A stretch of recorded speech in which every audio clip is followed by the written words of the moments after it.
আজকে সকাল সকাল ঘুম থেকে করে রেডি আমি চলে এসেছি আমাদের মাঠে। হে সো গাইস, মাঠে এসেছি কারণ আমাদের এখন মাঠে তৈরি করা হবে বীজতলা। তো বীজতলায় আমাদের আধা ঘন্টা মতো কাজ করে আমাদের এতটা মতো ঘাস ভাজা কমপ্লিট।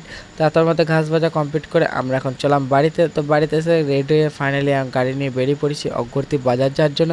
তো অগ্রতি বাজারে এসে সেখান থেকে চলে গেলাম সবজির দোকানে। সবজি বাজার করা কমপ্লিট করে আমরা সেখান থেকে চলে গেলাম চপের দোকানে চপ নিতে। তো চপ নিয়ে ডাইরেক্ট চলে গেলাম সেখান থেকে আমরা সারের দোকানের সার নিতে। তো এখানে সারের দোকানে এসে দু রকম সার নেওয়া কমপ্লিট করে আমরা সেখান থেকে চললাম মাঠে। তো মাঠে গিয়ে সারটা দেওয়া কমপ্লিট করে কিছুক্ষণের মধ্যে আমি পৌঁছে আমাদের বাড়ি। তো বাড়িতে এসে খাওয়া দাওয়া করা কমপ্লিট করে মাঠে গিয়ে দেখছি আমাদের প্রায় বীজতলা রেডি। তাই বীজতলায় এক বীজতলার জল ভরিয়ে ফাইনালি আধা ঘন্টার মধ্যে আমাদের বীজতলা ফুল রেডি। তো আমি এখন বাড়ি যাই। তোমরা এখন মিনি ব্লগ দেখার জন্য চ্যানেলটি সাবস্ক্রাইব করে দিও। আর হ্যাঁ, যেতে যেতে রাধে রাধে বলতে বলো না। আর গাইস, আগের ভিডিওতে আমি বলেছি আমি চ্যালেঞ্জ ভিডিও করব, তার জন্য তোমরা প্রচুর কমেন্ট করছো, তার জন্য তোমাদের থ্যাংক ইউ।